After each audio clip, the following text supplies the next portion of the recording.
자, 프로이트와 융의 편지 오늘 세 번째 스터디입니다. 우리 달님 김은하 선생님 발표 시작해 주시죠. 네, 안녕하세요. 저는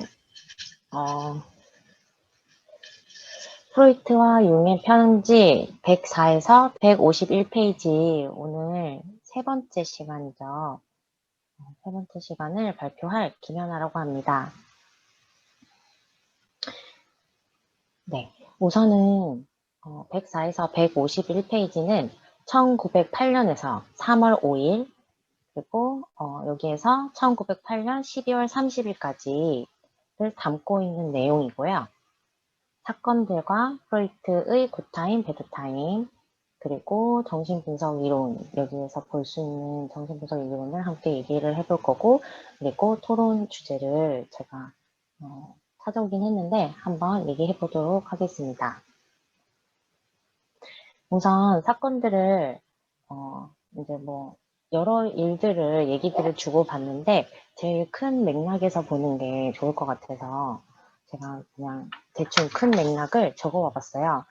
이 정신 분석이 보니까 1896년에서 1910년, 그래서 한 14년 정도, 네, 제 목소리가 울리거든요, 지금.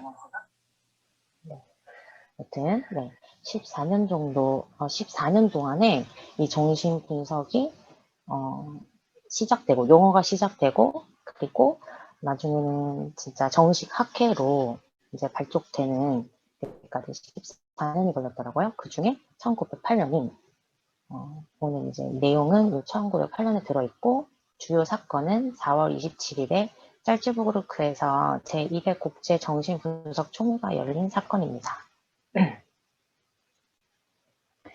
그리고 그래서 이제 프로이트와 융이 어떤 신호들을 보냈는지 함께 살펴보도록 하겠습니다. 우선은 105쪽에 먼저 보시면 편집즉 문제에 관한 교수님의 생각은 저의 생각과 아주 많이 다른 것 같습니다. 그래서 저는 교수님의 사고를 따라잡는데 큰 어려움을 겪고 있습니다. 그리고 106쪽에 짤츠부르크에서 어떤 말을 해야 적절한지 아직 잘 모르겠습니다. 어떻든 의미 있고 진귀한 것은 절대로 나오지 않을 것입니다. 저는 약간 불안한 느낌을 받습니다. 여기선 우리가 아직도 여전히 초기 단계에 있으니까요. 융이 뭔가 프로이트와 편집증에 대한 생각이 좀 많이 다르다. 그런 부분을 꼬집으면서 지금 이 짤츠부르크 국제정신총회가 열리기 전이거든요. 그래서 아직 우리가 초기 단계에 있고 좀 뭔가 불안하다. 뭔가 신호들이 좀 느껴지죠. 그리고 107쪽에 일부적인 태도와 우려가 나를 실망시키는군. 프로이트가. 이걸 넣은 거는 이제 융의 어떤 계속 뭔가 미루는 듯한 태도를 프로이트가 뭔가 마음에 안 든다 이런 것들을 이제 딱 정확하게 찝어서 느끼는 부분인 것 같고요. 프로이트가 융에게 그래서 좀 실망스럽다 그런 얘기를 하면서 108쪽에 자네가 평범한 사람과 여성을 향해 말하고 있었다는 뜻이네.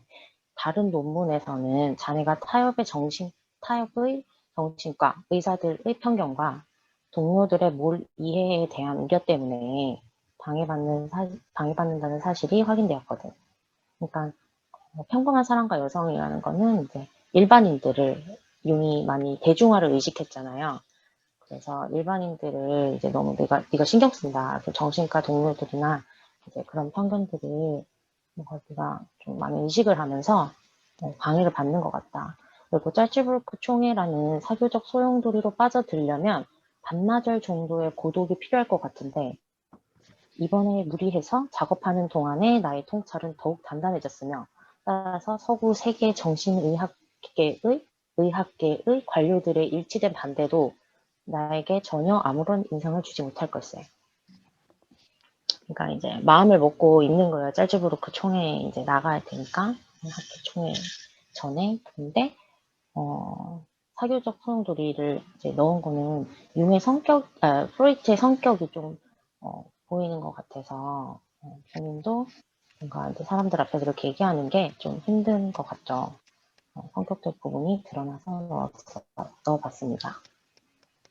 그리고 109쪽에 교수님의 이번 편지는 저를 화나게 만들었습니다. 융이 화가 났어요. 먼저 평범한 사람들을 상대로 한 강연이라고 한 부분에 대해서 대중이 정신병에서 발견되는 심리학적 연결을 알도록 만드는 것이었습니다. 따라서 시민성 요소를 크게 강조했지요. 거기서는 실제 병에 대해 논할 이유가 전혀 없었습니다.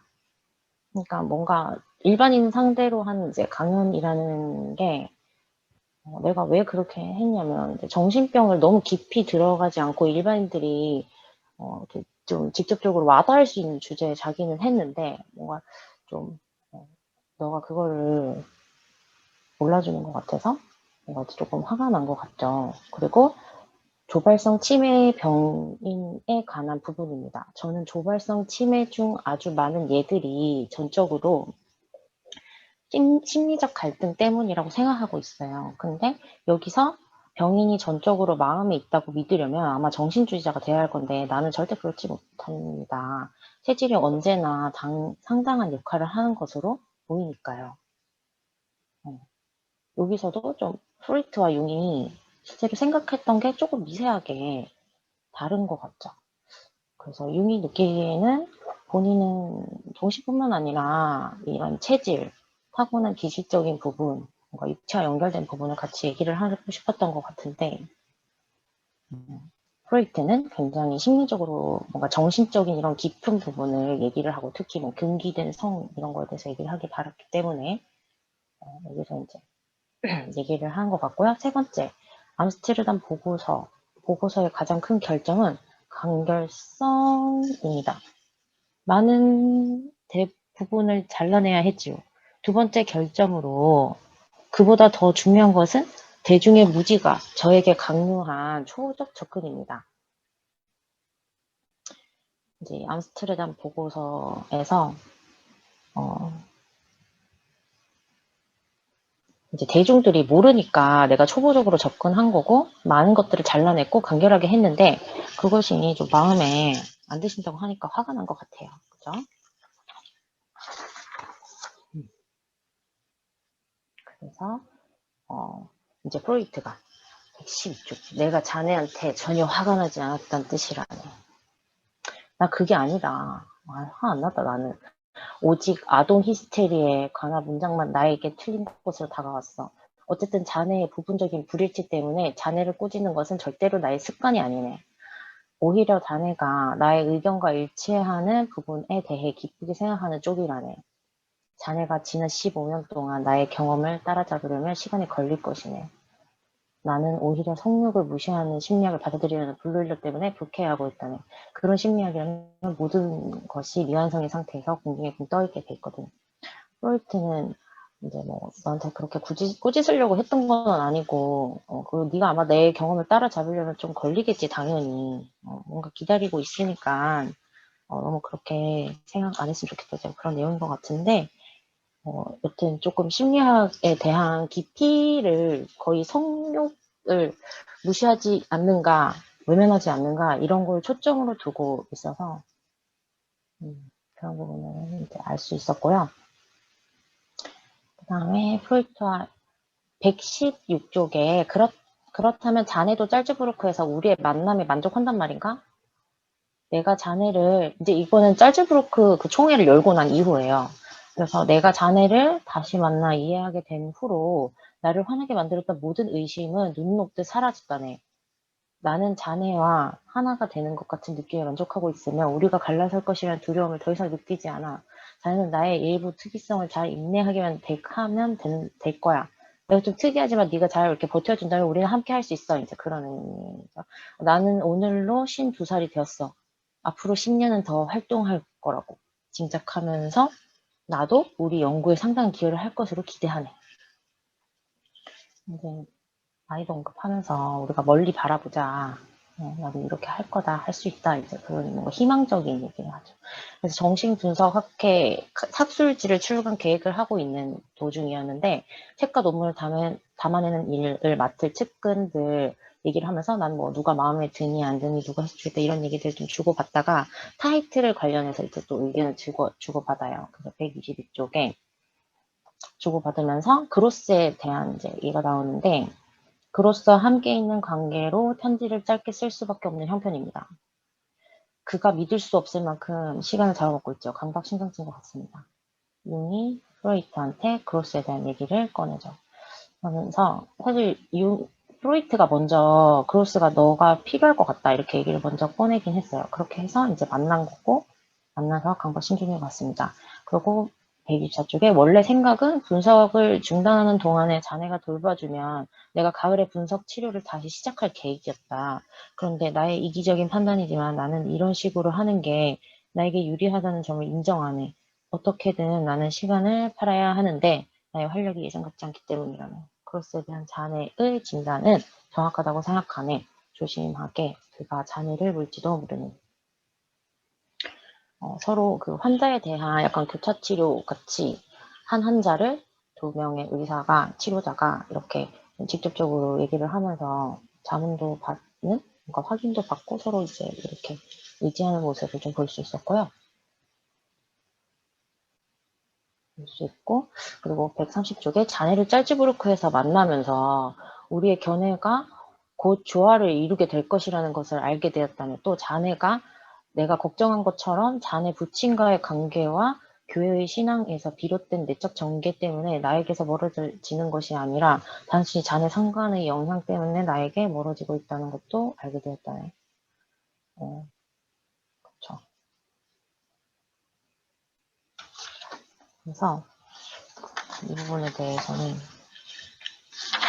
이제 짤즈부르크에서 우리가 만나면서 잘 조화를 이룰 수 있을 거라는 또 희망적인 얘기를 하면서 약간 프로이트도 느끼고 있었나 봐요. 융이 좀 멀어진다는 느낌을 느끼고 그런 걸 느끼니까 그래서 고민하고 있었는데 또 만나면서 나 때문이 아니라 뭔가 상관 영향 때문에 상관과의 이런 의견이 좀 있어서 불편한 마음 때문에 나에게서 멀어진 거를 알게 됐다 이제 그렇게 얘기를 했고 그로스가 프로이트에게 이제 환자로 가기를 바란다 이런 얘기를 융이 이제 덧붙이면서 뭐라 했냐면 교수님이 조발성 치매를 해결하려는 저의 노력을 다른 방향으로 보고 계시는 데 대해 제가 화가 났기 때문이기도 할 것입니다.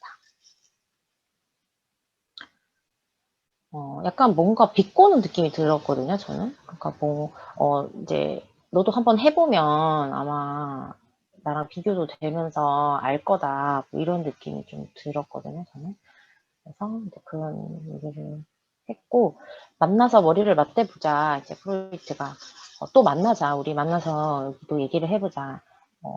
윤도 이 오토그로스에 대한 얘기를 좀 같이 해보고 싶다 이런 얘기도 했었는데 솔직히 고백하자면 나보다 대중의 공감을 훨씬 더 쉽게 끌어낼 수 있기 때문에 자네야말로 내가 알고 있는 다른 누구보다 이 임무의 적임자일 것 같다. 나는 자네를 좋아해. 하지만 나는 이 요소를 경시해야 한다는 것을 배웠다네.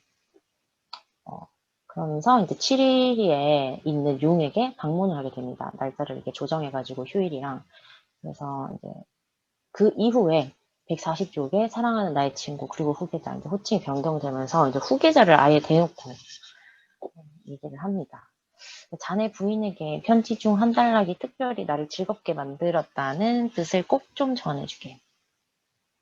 이걸 제가 넣은 이유는 여러분도 어떻게 느낄지 모르겠지만 뭔가 프로이트가 그때 이제 부인과의 어떤 좀 유대가 생겼나 봐요. 그러면서 편지도 이제 주고받고 그랬는데 이게 뭐 이렇게 좀 전해달라 이런 얘기를 했고 또 두 번째로 다시 한 번 더, 두 번째 편지 끝에 두 번째 감사의 편지까지 쓰는 마음씨를 가진 사랑스러운 자네 아내가 잘 지내고 있는지 알고 싶다네. 뭐 이렇게 뭐 썼어요. 근데 거기에 대한 또 답이 이렇게 얘기하면서 프로이트 딸이 이제 약혼을 한다 이런 얘기 있었는데, 뭐 저희 아내와 저는 교수님의 따님의 약혼을 진심으로 축하합니다. 이렇게 말을 끝으로 얘기를 하더라고요.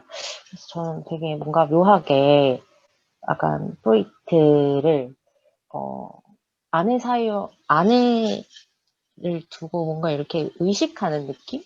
좀 그런 생각이 들었어요. 저는. 그리고 144쪽에 적을 많이 두고 있는 것은 분명 명예로운 일이야. 우리가 인정받는 날이 올 때 그때의 분위기보다 지금 상황이 어쩌면 더 그려질지도 모른다네. 우리가 인정을 받게 되는 날의 분위기가 신성한 천국의 권태라면 지금 우리가 처한 상황은 무시무시한 지옥의 마력이라고 할 수 있지 않을까? 우리가 지금 인정받지 못하고 있지만 비록 오히려 이 되게 명예로운 일이다 뭐 이렇게 얘기를 하면서 굉장히 초긍정적이고 뭔가 그 프로이트의 의지가 열정이 돋보이는 뭔가 본받을 만한 말이죠. 그러면서 좀 융한테도 계속 융은 사실 사회적 시선이나 이런 대중화를 많이 의식하잖아요. 어떻게 보면 그런 걸 좀 신경을 많이 쓰고 하는데 그런 부분을 좀 다르게 생각해 볼 수 있게끔 뭔가 프로이트가 얘기를 하는 것 같아요. 우리 파이팅 해보자면서 계속 후계자니까 너는 우리가 이제 앞으로 이런 길들이 창창하다면서 이렇게 하는 모습. 그리고 이름을 두드러지게 드러내는 것이 우리에게 큰 피해를 안기게 되어 있다는 것을 저도 잘 알고 있습니다. 그래서 저는 교수님의 방패 아래에서 출판되기를 바라는 일부 기고자들이 제가 그 프로젝트를 이끌고 있는 것처럼 비치는 것을 달가워하지 않을 것이라는 걱정이 앞섭니다. 당연히 저는 교수님께서 저의 이런 판단이 반영안을 선택하실 것을 기대합니다.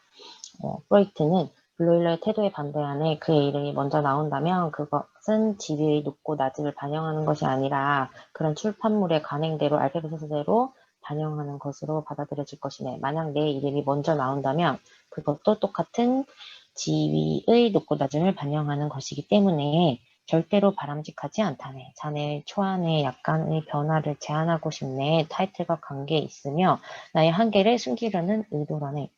그러면서 이제 순서를 7위 정신과 클리닉 디렉터는 용을 이제 얘기하는 거잖아요. 블로일러 다음에 프로이트. 그 블로일러가 정교수였나봐요. 국립대 정교수였나? 하여튼 정교수니까 블로일러를 앞세우고 그 다음에 프로이트를 한 다음에 아래에는 용을 넣은 거죠. 그래서 교수는 나에게 타이틀에 지나지 않아. 나는 융의 야르부후의 탄생을 진심으로 기원하네. 다른 모든 사람도 그 전어를 그런 식으로 부를 것이네. 하면서 굉장히 융이 앞세워서 뭔가를 좀 나서서 이 정신분석학을 이끌고 그런 것들을 좀 이렇게 세기를 박는 모습. 그래서 151쪽에는 추신에 1909년에는 우리 모두가 더 가까이 지냈으면 좋겠다. 우리 거리를 좀 좁혔으면 좋겠다 이런 것들을 노골적으로 얘기를 하는 것 같았습니다. 그래서 정신분석 이론에 대해서는 저는 이제 편집증에 대한 의견 차이와 오토그로스에 대한 내용을 이렇게 넣었는데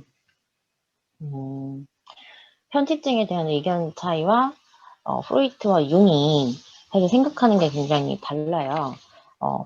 정리를 하는 편집증에 대해서 프로이트는 뭔가 이제 신경증의 선택이다. 편집증은 환자가 신경을 선택하는 측면으로 이제 얘기를 했고, 이게 무의식적인 선택이겠죠? 그 융은 콤플렉스 메커니즘을 얘기를 하면서, 이제 현실 피해 망상으로 이어지면서 현실이 이렇게 손상되는 그런 메커니즘을 빈혈로 이어지는 이런 방향을 얘기를 했거든요. 그래서 이런 부분이 저도 좀 과거의 어떤 증상을 진단하고 얘기를 이렇게 정신분석학적인 이런 부분들을 각자 두 사람의 이런 핵심 생각 방향을 알 수 있는 것 같아서 어느 쪽이 더 맞을 것 같은지 사실 둘 다 그렇게 와닿지는 않는데 그런 것들을 얘기해보면 재미있지 않을까 생각이 들었고 오토그로스 같은 경우에는 그 편집증 초기다 프로이트가 114쪽에 코카인 중독, 코카인 편집증 초기 단계다 오토그로스가. 그리고 123쪽에 융이 강박신경증이다. 그 강박증이 동성애적인 성격을 지닌 어떤 반응 억제를 이제 막 찾으려고 애쓰고 있다. 그러고 127쪽에는 조발성 치매인 것 같다. 융이 정원 담을 넘어가니 선하고 독특한 사람인데 자기가 치료를 받아서 이제 치료가 다 됐다는 착각 속에 있다. 약간 무아지경에 빠지기도 하고 자기 쌍둥이 형하고 닮았다 이제 그런 얘기도 하거든요. 그러면서 128페이지 이제 넘겨서 보면 히스테리와 조발성 차이를 이제 또 얘기를 하면서, 뭐, 히스테리에는 폼페이도 있고 로마도 있지만, 그 로마 남부 쪽에 폼페이가 있는 거래요. 제가 가보지 않아서 몰랐는데. 근데 조발성 치매는 오직 폼페이에만 있습니다. 뭐 그런 표현을 하던데. 그래서 조발성 치매 환자가 현실을 우습게 여기는 것은 아마 그 병으로 도피가 유아기 초기 단계, 말하자면 성적 콤플렉스가 전적으로 자기성애 단계에서 일어난다는 사실 때문인 것 같습니다. 그래서 자기성애가 지속되죠. 이런 얘기를 했고요. 그리고 143쪽에는 뭐 그로스에 대해 할 말이 없다. 그로스는 중독되어 있다 이미. 그리고 그로스 이제 프로이트 그렇게 말했고 139쪽에 융이 그로스 문제는 자기도 뭐 이해 안 된다. 화를 잘 내는 사람이었는데 지적인 대화를 했던 사람인데 뭐 이렇게 그립다 이런 얘기를 했어요. 그래서 뭐 저는 이 부분을 이제 읽으면서 그 조발성 치매가 검색을 해보면 사실 그 옛날에는 조발성 치매가 그 조현병이라고 얘기를 하더라고요. 근데 조발성 치매가 또 따로 있어서 사실 50대 때 일찍 발생한 치매가 조발성 치매이기도 한데 또 조현병을 그렇게 부르기도 했다는 얘기가 있어가지고 좀 헷갈리는데 여러분들은 어떻게 생각하시는지 그것도 좀 듣고 싶었어요. 그리고 이제 토론 주제는 당시 심리치료를 보면 막 진짜 그가 저를 분석합니다. 오토그로스가 또 자기를 분석하고 막 이런 것들 서로 막 엄청 주고받으면서 얘기를 한 것 같아요. 그리고 또 정신적으로 그의 상황이 많이 개선되었다. 뭐 그러면서 만약 교수님께서 교수님 콤플렉스를 버릴 수 있다면 교수님의 콤플렉스를 이렇게 얘기를 할 수 있나요?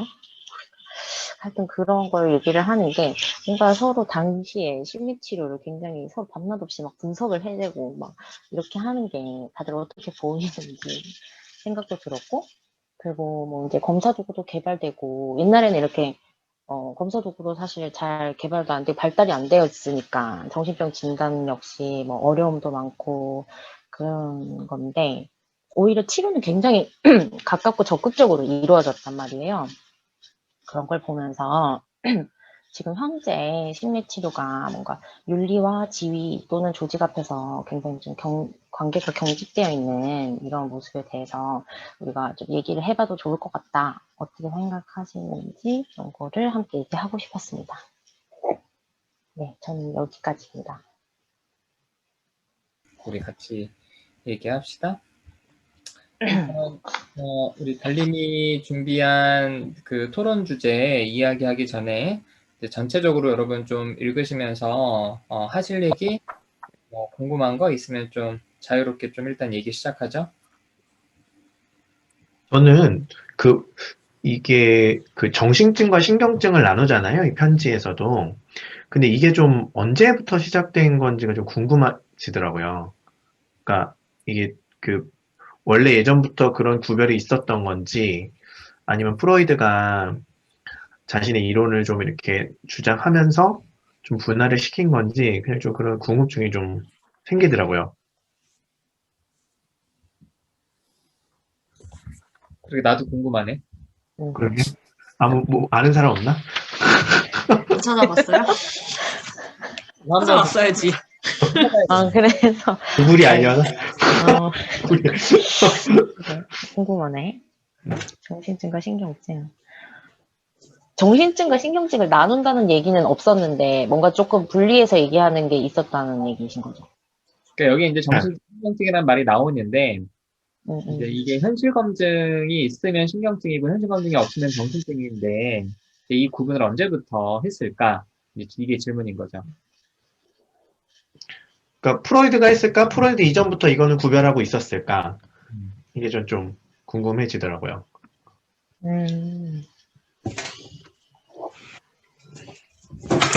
검색해볼까요?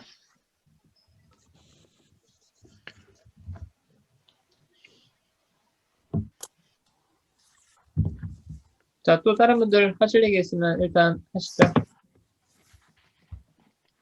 저는 여기 그 그로스라는 사람이 나오잖아요. 근데 원래 프로이트의 환자였나? 아니면은 앞에서 그 제자처럼 이렇게 좀 등장을 했었던 것 같은데, 원래는 같은 동료였는데, 뭔가 이제 뭐 정신적으로 어려움이 생겨서 프로이트가 융에게 보낸 건가? 그 만약에 환자라면은 프로이트가 저는 융을 되게 많이 믿었다는 생각이 들어요. 그러니까 본인의 그 환자를 치료를 맡긴 거잖아요. 그래서 그런 게 조금 새롭기도 했고 되게 많이 믿었구나. 이런 부분?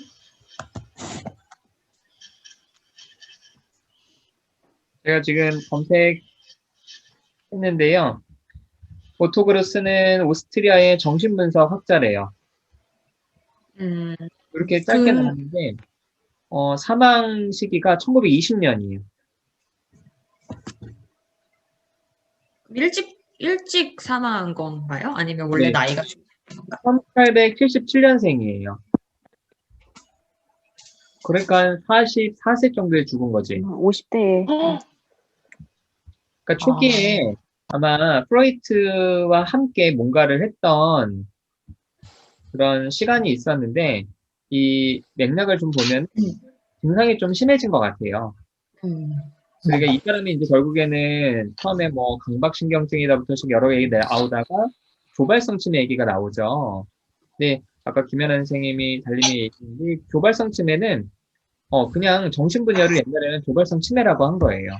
그러니까 이제 치매나 지금 우리가 말하는 조현병이나 인지 기능이 계속 떨어지는데 그런데 쉽게 말해서 정신분열증을 그대로 두면은 마치 치매 환자들을 그대로 뒀을 때 인지기능이 무너지니까 그래서 이제 이게 치매인데 왜 이렇게 일찍 발병하냐 이렇게 뭐 20대 초반에 발병하냐 이래서 이제 옛날에는 조발성 치매라고 이렇게 불렀던 거죠. 프로이트가 그런 증상이 어쨌든 그 사람한테 나타났는데 본인이 치료를 하지 않고 융에게 보낸 거네요. 그쵸? 좀 더 찾아봐야 될 것 같은데 처음에는 그러니까 이제 이 사람도 정신분석학자로 나왔으니까 아마 그럼 프로이트 뭐 있다가 그래서 이제 융을 찾아가서 그러니까 치료를 받기 위해서 간 것보다는 일단은 융을 좀 만나고 거기에서 치료를 하지 않았을까 싶어요.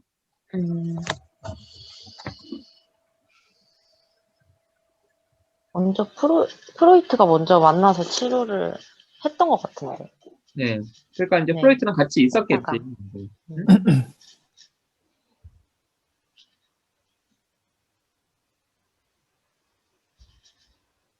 그래서 그 코카인 중독이라면서 이제 그런 얘기를 먼저 했거든요.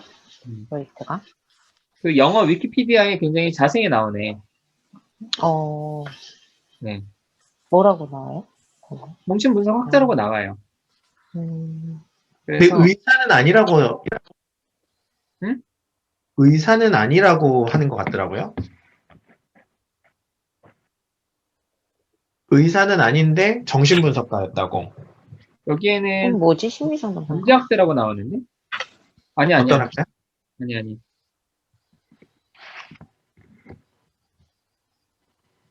그리고 그 나중에 증상이 심해지고 뭐 이렇게 얘기했을 때 프로이트가 그런 이야기 했던 것 같아요. 우리한테 피해가 된다는 식으로 좀 이야기를 했었던 장면이 있었던 것 같아요. 맞아요. 그게 그거예요. 우리한테 피해가 된다. 중독되어 있다. 133페이지. 근데 이거 제가 알기로는 프로이트도 코카인 중독이었거든요. 아, 진짜?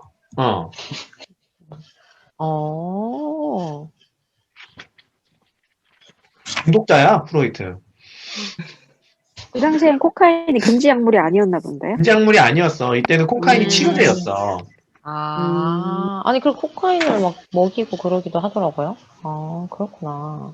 그래서 이때는 주사도 나오고 경구제도 나오고 되게 다양하게 나왔던 걸로 제가 알고 있어요. 코카인이 각성제예요? 오케이? 마약 아니에요? 각성제예요. 각성제? 응. 각성대로 쓰였구나.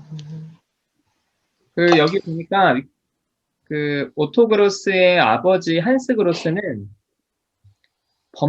아주 초창기 범죄학자였고, 오토 그로스도 초반에는 아버지랑 같이 일을 했대요.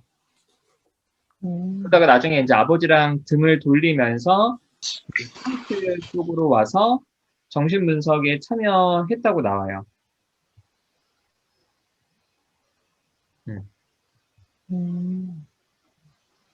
그래서 뭐 이때는 어쨌든 그 프로이트한테 분석받는 사람들이 많았으니까 이제 그런 사람 중에 한 명이었고, 이제 그래서 분석받는데 이제 단지 그런 어떤 환자 역할만 하는 게 아니라 이제 동료로서 활동을 하다가 융을 또 만났고, 융이랑 서로 이제 분석을 해주고, 근데 융이 이제 분석하다 보니까 그냥 단순하게 신경증 정도가 아니라 이제 주발성 치매인 것 같다. 그리고 뭐 중독이 심하다.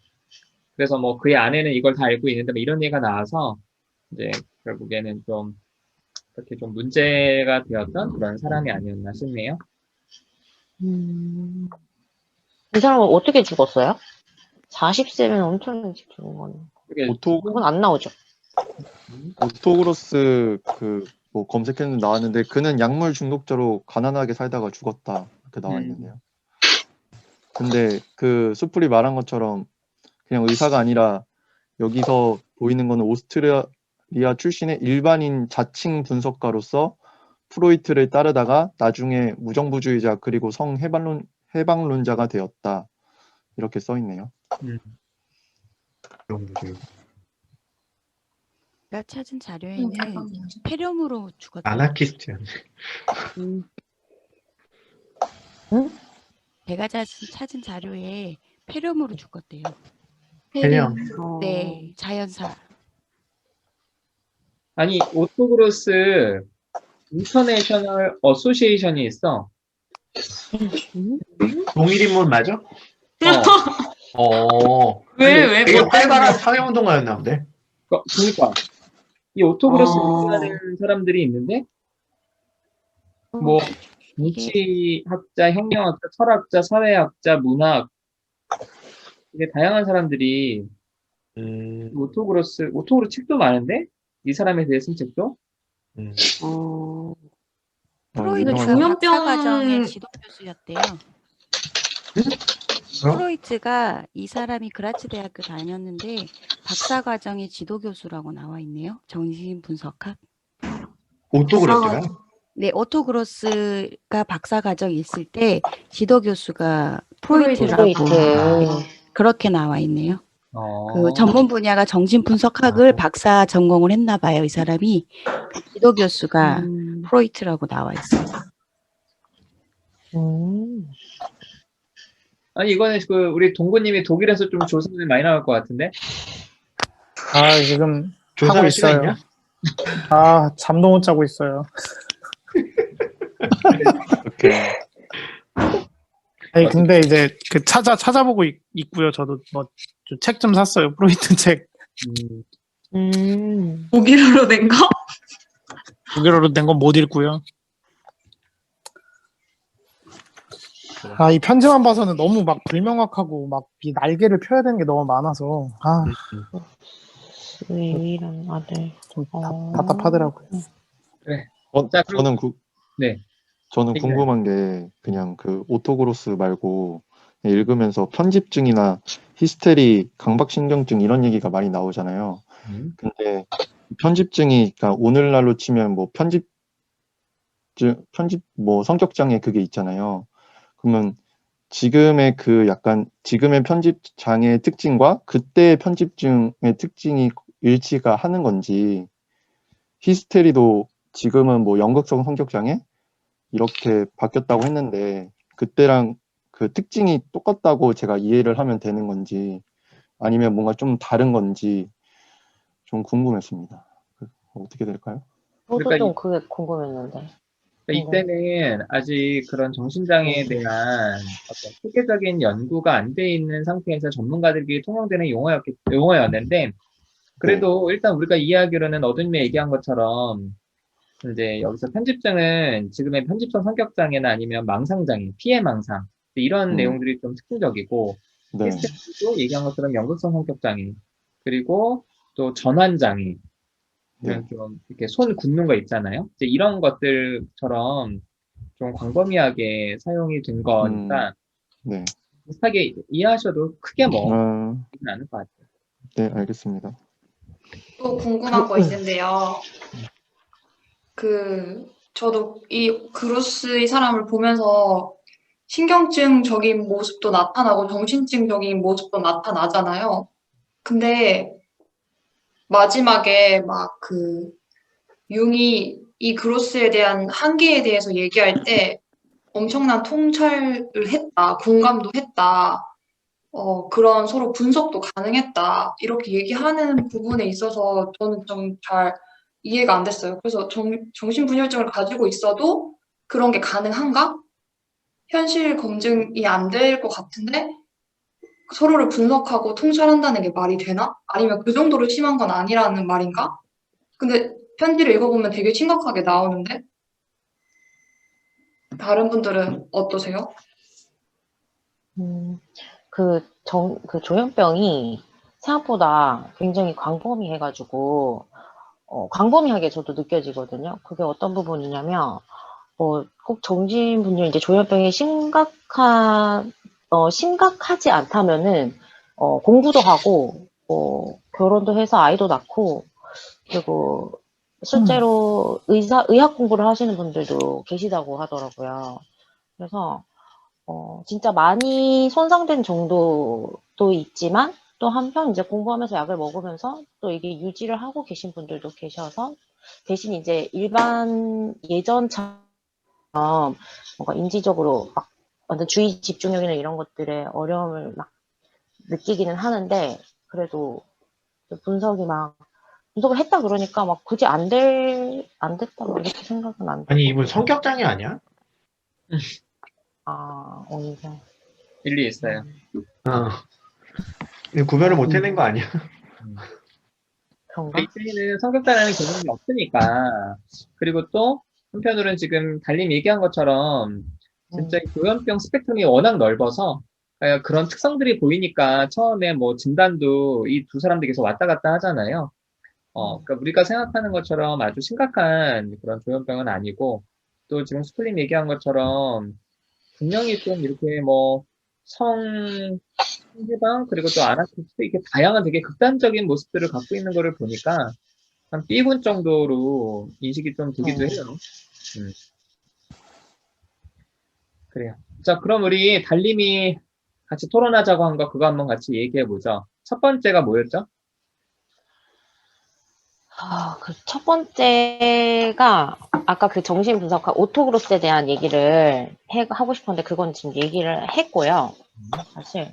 그리고 편집증에 대한 거, 그 편집증에 대한 거. 편집증에 대해서, 이제 융하고 프로이트가 되게 다르거든요. 신경증을 선택을 하는 걸 얘기를 한 프로이트와, 그리고 콤플렉스 메커니즘을 얘기한 융, 이렇게 해서 뭐 혹시 어떻게 생각하시는지. 근데 그게 몇 페이지 나왔던 거죠? 페이지 106페이지? 아까 그렇게 네, 106페이지 맞아요. 106페이지. 이거를 좀 달님이 먼저 정리해 줄 수 있어요? 융이 생각한 편집증과 프로이트가 생각한 편집증을? 네네. 융이 생각한 편집증, 프로이트가 먼저 생각한 편집증은 뭐냐면 환자가 신경증을 선택한다는 거예요. 환자가. 그래서 신경증을 선택하는 측면을 이제 강조하면서, 그러니까 무의식적으로 선택한다 이런 얘기인 것 같죠. 그리고 융 같은 경우에는 이제 컴플렉스 메커니즘은 그 전이와 동일시를 이제 얘기를 하면서 이 환자가 현실에서 콤플렉스를 약화시켜서 현실의 힘도 약화되고, 그렇게 하면서 분열이 이루어지고, 이것의 목적은 이제 분열을 피하지 못하는 뭐 절대적으로 만든 이런 메커니즘이 계속 이어진다는 거거든요. 근데 그걸 뭐 요약하자면은, 그러니까 콤플렉스가 그녀 내면에서 일어나고 있는 게 아니라 현실 속 다른 사람들의 이제 조장되고 있다는 뭐 단언 이런 얘기를 하는데 그 컴플렉스가 현실을 약화시키고 뭐 이런 측면에서 메커니즘을 얘기하는데 사실 잘은 이해는 안 돼요. 저도 잘 모르겠습니다. 쉽게 말해 모르겠으면 무슨 말인지 모르겠어요. 기다렸는데. 아니 알토메트 타면서 잘 이해가 안 되니까 나도 어떻게 생각하는지 궁금했던 거죠. 네. 이해되신 분 말을 너무 계신가요? 어렵게 써놔서 근데. 네.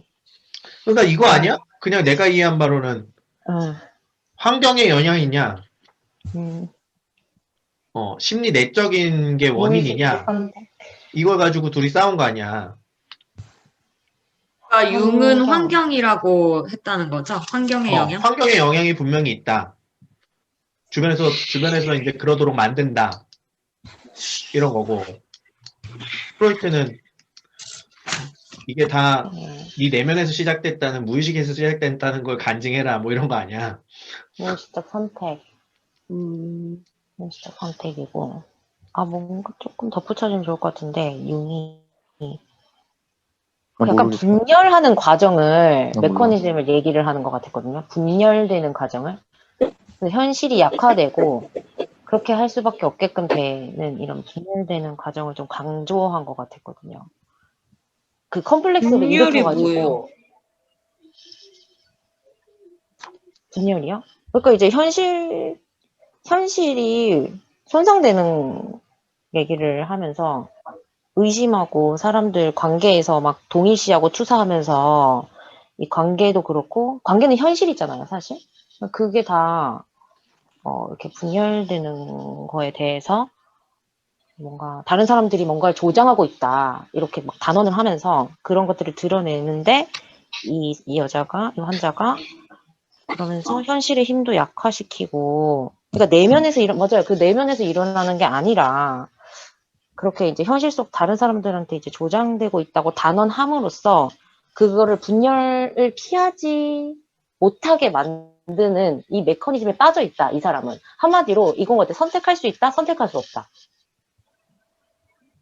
융은 선택할 수 없는 것이다. 이런. 프로이트가 말한 편집증은 그 98페이지에 있는 내용이 일어나요? 혹시? 그게 뭐죠? 98페이지에 프로이트는 그 자기는 조발성 치매가 아니라 편집증이라는 용어를 쓰고 있다 뭐 이렇게 얘기하면서 설명이 나오긴 좀 하거든요. 그에 대한 내용이.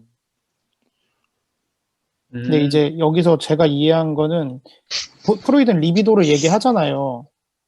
근데 이제 보통 일반적인 경우는 대상에 대한 리비도가 있고 자기 자신에 대한 리비도가 있는데 일반적인 경우는 이 두 개가 균형을 이루는데 이 조현병, 여기서는 편집증을 의미하는 거겠죠. 근데 이 편집증을 가진 사람은 그 리비도가 대상 리비도가 없고 나 자신에 대한 리비도만 있어서 자기에 대한 망상을 키워가지고 어떤 그런 나르시즘이라고 얘기도 할 수 있는데 그런 어떤 뭐 결함이든 뭐 그런 걸 만족시키려는 그런 걸 편집증이다라고 이해했거든요. 저는 그렇게 표현했다고. 프로이트가. 네. 여기서는 또 조발성 치매가 아니라 난 편집증이라는 걸 쓰고 싶어 이렇게 얘기를 해서 네, 저는 그렇게 이해했거든요. 그래서 자기 성애를 유보한다는 얘기를 했었죠. 덧붙여서. 그거 다른 건가? 네, 몰라요. 그건 못 읽었어요. 자기 성애를 유지하려고 한다. 뭐 이런 얘기를 했던 것 같은데.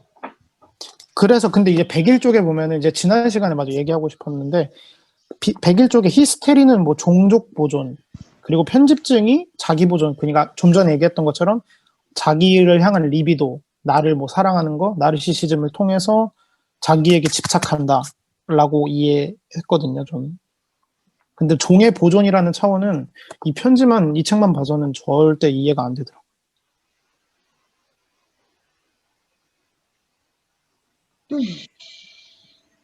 잠시 뇌를 끄겠습니다. 일단 지금 동구님이 짚어준 거를 보니까 더 분명하게 좀 이해가 되네요. 일단 융은 조발성 치매, 조현병 연구를 주로 했었거든요. 자신의 병원에서.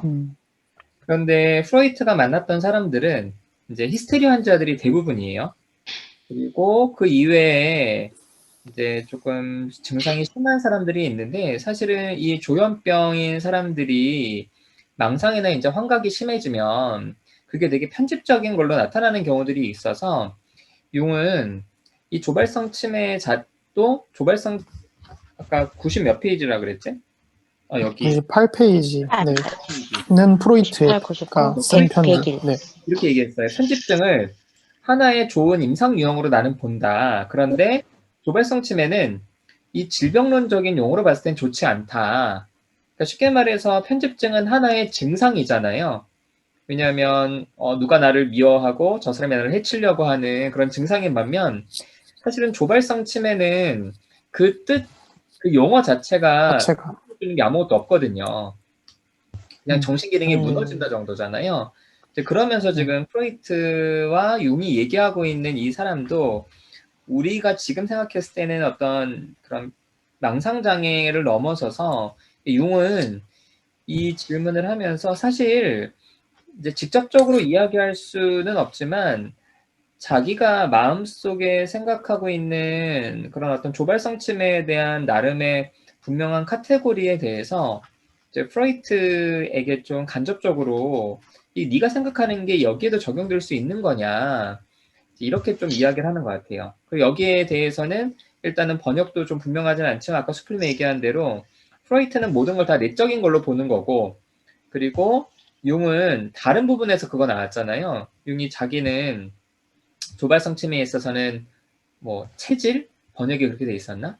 체질의 중요성. 이 체질이 사실은 기질적인 걸 말하는 거거든요. 생물학적인 거. 그런 것들의 중요성을 자기는 간과할 수가 없다. 이렇게 얘기를 하면서 어쨌든 지금 여기 108쪽에 나오는 이 사례 같은 경우도 이제 프로이트의 이론을 가지고 설명하기에는 너무나 많은 부분들이 좀 맞지 않다고 이렇게 좀 이야기하는 것 같아요. 구체적으로 어떻게 생각이 다른지는 융 생각이 분명하게 나와 있지 않아서 정리하기가 어렵네.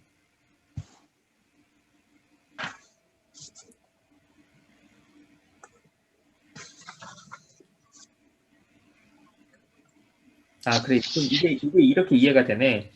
106페이지 중간에 보면은 쉽게 말해서 여기서 말하는 분열이 정신분석에서 사실은 이때는 개념화가 분명하게 되지는 않는데 기본적으로 좋은 부분과 나쁜 부분을 분리해서 나쁜 부분들을 상대방에게 투사를 하거든요. 그래서 이 두 가지를 나누는 이 분열. 그래서 지금 이 환자는 보조 의사가 간호사와 그리고 또 다른 환자와 함께 어떤 아이를 불태웠다고 주장을 하잖아요. 그러면서 사실은 이 환자의 개인적인 역동들이 있다고 얘기를 하거든요. 이 환자는 성적으로 결혼 생활에 불만이 많고 늙은 어머니를 부양하고 있다. 그러면서 의사한테도 전이가 일어나고 간호사와 자기를 동일시하고 또 늙은 환자와 어머니를 동화시키는 현상이 나타나서 그래서 이 여자는 아이에 대한 분노가 있는데 저 사람들이 어떤 아이를 불태웠다라고 하면서 자기가 아이를 미워하는 그 마음을 좀 이렇게 좀 투사해서 대신 해소하려는 거죠. 그러면서 이제 융의 생각은 이러한 메커니즘이 결국에는 현실에서 자기가 받는 결혼 생활의 압박, 아이에 대한 불만, 어떤 이런 것들을 약화시키는 내가 현실을 잘 살기 위해서 자신의 무의식적인 소망을 그냥 그렇게 투사하고 자기가 이거를 잘 살아가려는 그런 메커니즘이 아니냐라고 이제 융이 본 것 같아요.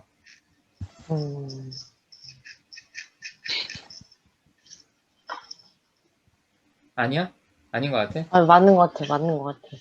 우리 달님만 적극적으로 맞는 것 같다 하고. 맞는 것 같아.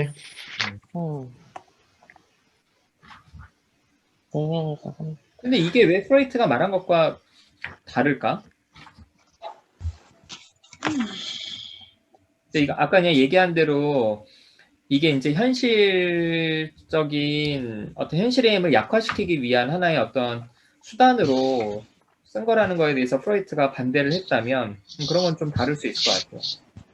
나는 이게 약간 융이 얘기하고 싶은 거는 선택을 내면적으로 무의식적으로 선택했다고 생각하지만 선택을 강조한 것 같거든요. 자기는 근데 융은 이게 선택이 아니고 약화시키는 그 있잖아요. 메커니즘 속에 안에 있는 거다. 단언함으로써 이거를 이 나쁜 부분을 투사하면서 현실을 약화시키게 되는 그런 메커니즘 속에 있는 거다. 이 얘기를 하는 거 아닐까요? 뭐 융은 뭔가 어떤 그러면 걸 약간 그 의도한 것처럼 얘기하잖아요. 달님은 이거를 어디 부분에서 그렇게 좀 이해하신 거예요? 아까 그 설명에서요. 아까 지금 이거 딱 하는 표 106페이지였나? 106페이지? 106페이지에서요. 그걸 읽어보고, 그래서 이런 방식으로 매우 확고하게 분열이 이루어진다. 저도 이걸 계속 읽었거든요. 계속 이게 무슨 소린가. 지금 이제 그 융 편지에 나온 내용이 이제 후에 그 정신분석하기 후에 이제 방어기제라고 얘기하게 되는 부분에 대한 설명이랑 저는 좀 맥락이 비슷한 것 같거든요. 근데 이제 아마 이때만 해도 뭐 성욕이나 리비도만 좀 중시했다면 아마 이런 부분들은 좀 프로이트의 그런 주장에서는 좀 간과되어 있었던 걸 융이 조금 언급한 거라고 볼 수 있지 않을까요? 그러니까 그냥 리비도뿐만 아니라 그러니까 이 사람의 내면뿐만 아니라 방금 이런 현실적인 부분을 약화시키기 위해서 작동할 수 있다라고 하는 설명이 저는 좀 그렇게 이해하면 어떨까 싶거든요.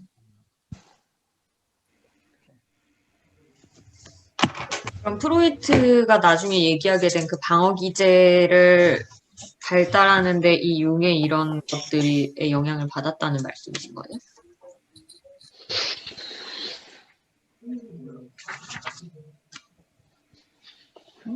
동근이 얘기 그 질문을 이해 못했어요. 끊겼어요? 제 인터넷이 좀 안 좋거든요, 오늘. 본데? 바람이 불어서. 그러니까 동구님이 얘기한 거는 나중에 이 융이 지금 얘기한 내용이 프로이트의 방어 기제랑 좀 비슷하다는 말인 거잖아요. 네네, 좀 맥락이, 그러니까 어떻게 보면, 좀 그렇게 느끼긴 했는데, 그럼 프로이트가 융에게 영향을 받아서 방어 기제를 발전시켰다는 그런. 뭐, 그거는 얘기인가요? 이제 정확하게, 뭐, 그거는 아마 그쪽 학파에서는 아니라고 하겠지만, 좀, 그때 이걸 리비도를 주장한 이후로 좀 이론이 많이 변하긴 하잖아요, 프로이트도. 근데 그런 부분에 뭐, 영향은 있었을 수 있지 않았을까 싶긴 해요. 그러니까 이 내용에 대해서 융이 말한 거에 대해서 프로이트의 의견이 어떤 게 차이가 있는지를 몰라서 이것만 네. 보면 비슷한 것 같은데 프로이트가 이야기하는 것들이. 둘의 의견이요? 그러니까 평소에 융의 설명이 프로이트의 어떤 그 무의식적인 어떤 선택이나 방어 기제 내용이나 이런 거랑 크게 달라 보이지가 않거든요, 저도. 근데 어떤 부분에서 다르게 느낀 건지가 잘 와닿지 않는 것 같아요. 뭐가 지금 마음에 안 글 드는지, 융이. 전체적으로. 둘이 서로. 이게 저도 이해가 잘 안 가고 이렇게 전문적인 지식이 많지가 않아가지고 말하는 게 좀 조심스럽긴 한데요. 저도 달님이 얘기한 것들 조금 이해하는 게 이게 상황적이고 사회적인 어떤 그 맥락이나 배경이나 그 안에서 어떤 일어나는 일에 대해서 융은 조금 생각했던 것 같아요. 그러니까 조현병 아까 전에 그 조현병이 발생하는 것도 약간 복합적인 원인으로 보고 그래서 나중에 이제 하여튼 저는 좀 그런 느낌이 있네요. 이게 프로이트는 이제 결정론적으로 이제 개인의 선택으로 이렇게 그냥 거기 안에서 되게 약간 폐쇄적으로 인식하고 개인의 문제를 이렇게 남겨놨는데 융은 이제 사회적인 어떤 상호작용 안에서의 문제로 인식하는 듯한 느낌이 들거든요. 그리고 제가 뭐 이론적인 근거를 대면서 얘기해야 되는데 이게 이렇게 얘기해서 되는지 모르겠네요. 근데 아니, 뭐 융이 얘기하실 필요는 없으세요. 네, 나중에 융이 또 저런 얘기도 하잖아요. 그 히스테리하고 조발성 치매가 이제 차이. 다른 부분에 대해서도 그러니까 융은 그러니까 어쨌든 확실하게 프로이트의 이론을 벗어나서 조금 더 넓은 시야에서 사람들을 치료하고 그리고 저는 이렇게 이번 파트에 읽으면서는 저런 느낌이 좀 들었어요. 융이 진짜 사람을 치료하고 싶구나. 좀 그런 느낌이 들고 이게 프로이트가 오토 그로스인가요? 그 사람이 이제 코카인 중독으로 자기한테 피해가 된다고 하니까 확 자르는 그거 보면서 되게 융은 계속 치료에 되게 관심이 있는 듯한 느낌이 들었거든요. 그래서 되게 고민하고 그리고 이거를 그냥 현상적으로도 좀 보고 전체적으로도 좀 보고 뭐 이렇게 다각도로 고민하고 연구하고 이렇게 하려고 하는 것 같은데 프로이트는 그냥 자기 그 이론을 고수하는 느낌? 좀 그런 느낌이 들었어요. 네. 저는 지금 지금 뭐 프로이트와 융이 어떤 차이점을 가지는가가 지금 핵심인 거잖아요. 근데 제 생각에는 그러니까 이게 그런 것 같아요. 그러니까 지금 부인이 자신의 성욕은 사실 의사에게 전이를 일으켰거든요. 근데 자신이 현실에서 겪는 어려움은 간호사랑 다른 환자에게 전이를 시켰단 말이에요. 그래서 저는 이거를 분리시켜서 전이시킬 수 있다는 게 프로이트와 다른 지점이라고 생각할 수 있을 것 같아요. 그러니까 어릴 적에 성욕에 관해서 프로이트는 강조하고 있기 때문에 그게 드러나려면 은사하고의 관계가 굉장히 주가 돼야 되는데 현실에서 겪는 어려움은 이제 다른 간호사나 다른 환자에게 전이를 시켰다는 현상을 이제 융이 보면서 이게 성적인 전이만이 어렸을 때 겪었던 성적인 전이만이 중요한 것이 아니라 지금 현실에서 겪고 있는 감정적인 어려움들을 이제 동시대의 타인에게 이걸 전가할 수 있다는 지점을 융이 발견한 것 같아요. 그래서 그런 부분에서 차이를 융은 지금 여기서 이렇게 어려운 개소리로 이렇게 하는 게 아닌가 그런 생각이 드는데 그런 것 같아요. 좀 이해가 되네요. 저도 이해 좀 납득해요.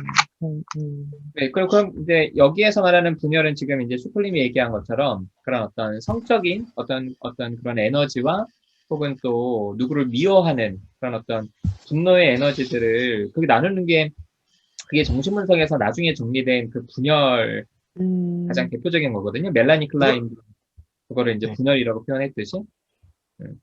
그래서 이제 그러니까 그런 부분도 분열이 돼. 감정적인 분열도 있는데요. 여기서는 또 어떤 분열이냐면 과거와 현재의 분열이 있는 거예요.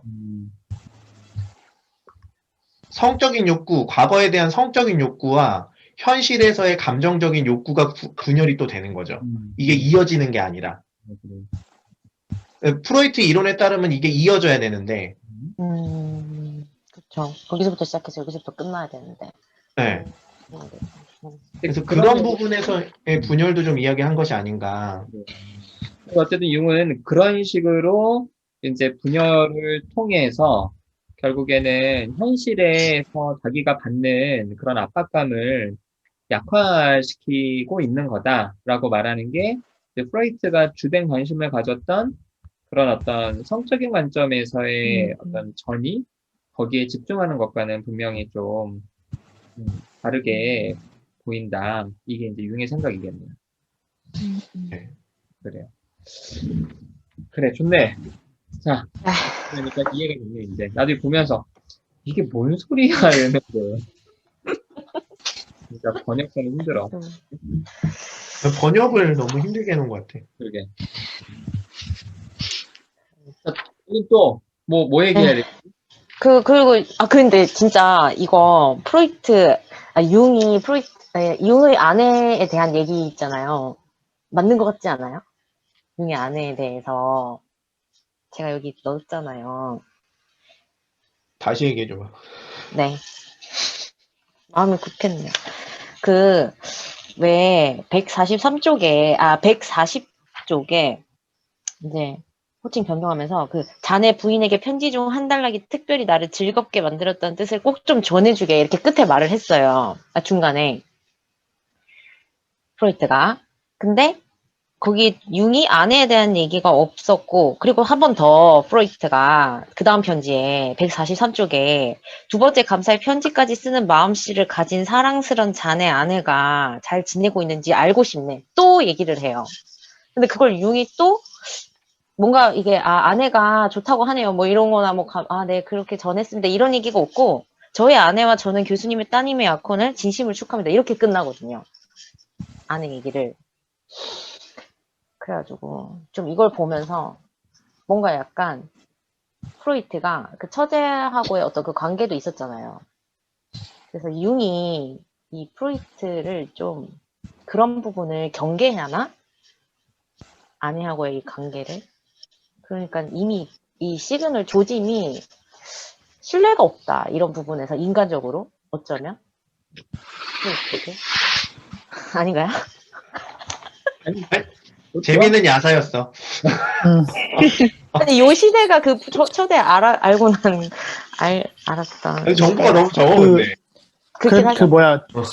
저도 비슷한 빨리 궁금증이 있어서 찾아봤는데 융이랑 편지를 주기 전에 그 처제랑 그 불륜 맞죠 사실? 부모님도 이런 데 많이 봤구나. 아니 저는 그 부분에서 왜 그 융한테 너의 아내는 인사말이라 생각하고 넘어갔는데. 아니 왜 융 그 편지에다가 융 너의 아내는 아기를 직접 돌보는가 이걸 물어본 게 얘는 왜 이런 게 궁금 왜 이런 게 왜 궁금하더라고요. 근데 그래서 아니 둘이 부부 관계가 안 좋았나? 걱정하는 건가 싶으면서도 융의 반응도 좀 그렇고 저도 좀 그랬어요. 그런 부분 좀 얘기하고 싶었어요. 네, 그리고 이제 제가 마지막 토론 주제가 그거였어요. 당시 심리치료에 대한 말을 되게 저도 어렵게 쓰기는 했는데. 그러니까 예의나 격식 이런 거 없이? 네네네. 그런 게 되게, 검사 발달이나 이런 거는 사실 많이 발전이 됐는데, 우리가 진짜 이 심리치료가 더 좀 후퇴한 느낌이라 그래야 되나? 후퇴했다 그래야 되나? 그러니까 윤리와 뭔가 이런 부분을 굉장히 많이 강조를 하면서 좀, 정직된 심리치료의 방향? 그 학회나 이런, 하여튼 좀 답답한 부분을 같이 얘기해보고 싶었던 것 같거든요. 뭘 얘기하고 있는지 모르겠어. 그러니까 알고 있어. 그치. 난 알고 있어. 아니, 근데, 아니, 얘기해요. 얘기해요, 연비님. 아니, 내가 괜찮아 사랑이야라는 드라마 보셨어요, 다들? 조인성이랑 공효진이 나오는데, 거기서 공효진이 정신과 의사예요. 근데 거기서도 공효진이 뭐 불안장애 같은 거 갖고 있거나 이런 것들 증상이 보이면 같은 병원 의사들끼리 너 나한테 치료받아, 너 나한테 상담받아 이런 식으로 하고 서로 뭐 치료를 하고 이런 내용들이 있더라고요. 그건 작가가 정신과 의사들의 심리를 잘 몰라서 그런 거 아니야? 그런 건가? 그런 걸까? 그래서 아니 지금 달리 얘기를 들으면서 이게 정신과랑 상담사들이랑 뭐 이중관계나 이런 윤리 같은 게 되게 달라서 그렇게 있는 건지, 그러니까 현실에서도 지금에서도 좀 그렇게 다른 건지 아니면 시대적으로 이렇게 좀 윤리 때문에 달라진 건지 궁금했어요. 드라마 작가가 현실 그런 고증을 제대로 안 한 건가?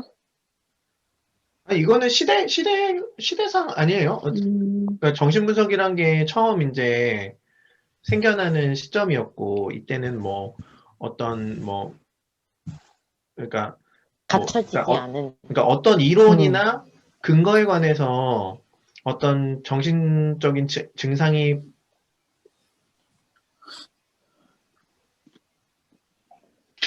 멈췄나? 오늘 나만 인터넷이 나쁜 게 아니구나. 끊긴 거야. 술 먹는. 내려왔어. 진지하게 맞다. 멈추자. 지금 숲을 다 말하고 사노스. 있어. 말하고 있을 텐데. 눈물 우리 그냥 난다. 고개 기다려야 돼. 끄덕끄덕 하면 돼, 끄덕끄덕. 김언니. 진짜 끊긴지 모르고 계속 말하고 있을 텐데. 근데 저는 좀 수플님 무슨 말 하려고 했는지 좀 이해되는데. 저도 비슷한. 그러니까 무언가가 정형화되기 이전과 이후는 좀 방향이 달라지는 것 같아서 어떻게 보면은 방향이 정해지고 정형화가 되면 이제 그때부터 그 선을 넘어서 나가는 게 이제 뭐라고 이제 금기시 된다고 해야 되나? 그러잖아요. 나도 말하다 멈췄나? 끊겼죠. 저도 멈춰요? 나 내쫓은 사람. 강퇴시킨 거 아니야? 센터 인터넷이 안 말을 해. 왜 좋은데요. 강퇴시켜? 나만 인터넷이 나쁜 게 아니네. 수프님 하던 얘기 계속해요. 나? 그 시대 분위기가 처음 생겼고 그냥 그 시초고. 증상이 일어나는 원인에 관해서만 우리가 동의를 하면 그것에 관해서는 충분히 같이 연구를 해보자는 그 정도의 합의가 있지. 어떤 어떤 기준이라던가 틀이라던가 이런 게 있었던 때는 아니니까 당연히 이건 시대상일 것 같은데요. 그리고 이 사람이 같은 뭐라 해야 되지? 같은 연구하는 사람이기도 했던 거잖아요. 그래서 좀 더 그런 경계 없이 얘기하지 않았을까 싶어요. 나중에 뒤에 나오겠지만 융이랑 프로이트가 미국 여행 가다가 미국에서 여행 장소를 분석해 주거든요. 거기서 이제 틀어지기 시작했던 건데, 그러니까 어쨌든 적어도 이 정신분석 초기에는 서로가 서로를 좀 분석해 주고 하는 것들이 굉장히 좀 일반적이었던 일이었던 것 같아요. 근데 이게 아까 연필님 그 드라마 얘기는 전 드라마 보진 않았는데 확실히 그냥 이렇게 농담 삼아 의사들끼리 그런 얘기를 할 수도 있지. 우리도 왜 그런 얘기 농담 삼아 할 수도 있긴 하지만 저는 의사들보다는 오히려 좀 상담자들이 더 좀 서로에 대해서 사실은 뒤에서 다 좀 욕하면서 분석을 하잖아. 야, 저 새끼는 어쩌고 저쩌고 막 이런 얘기를 하고.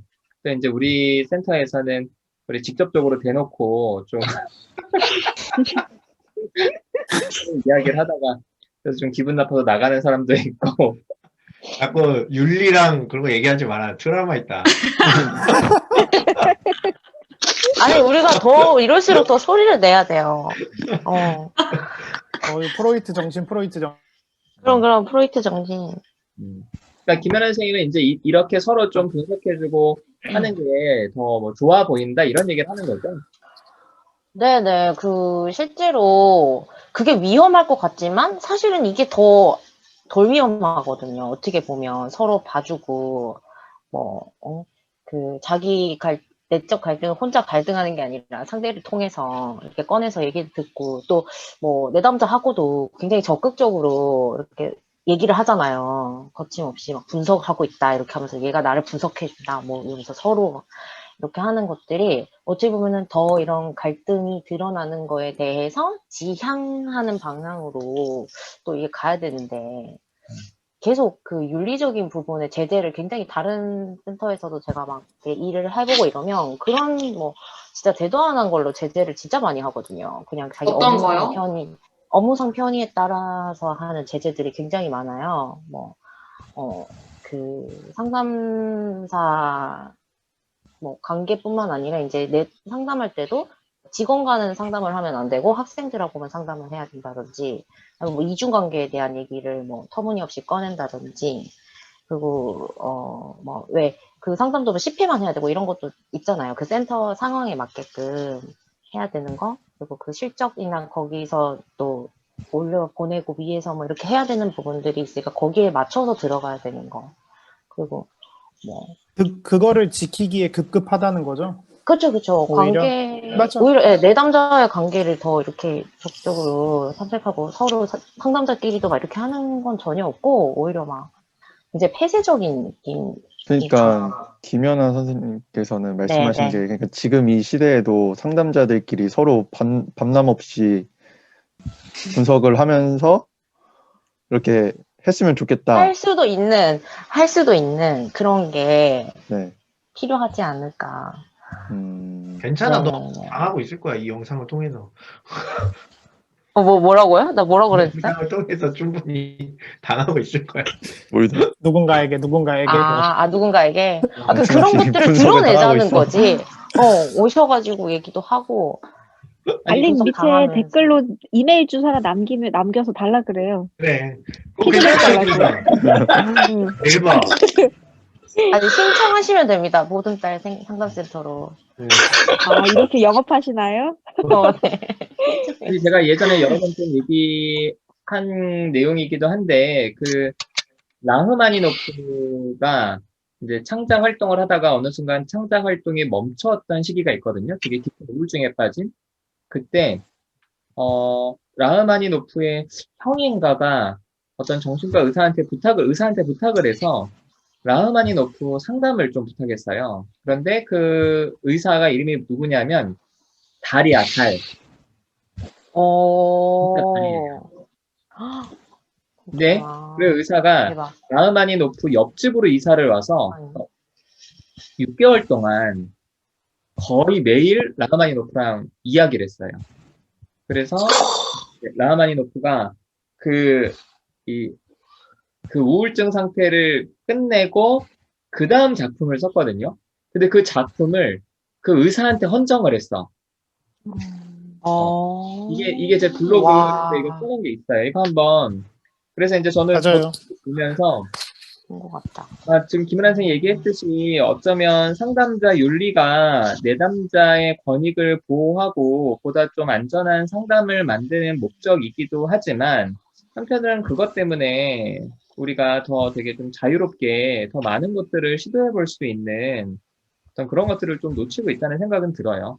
근데 저는 이해가 안 되는 게 상담자들끼리 이제 서로 분석을 하는 거랑 내담자 윤리랑 무슨 상관이 있는 거예요? 예를 들어서 상담자, 내담자가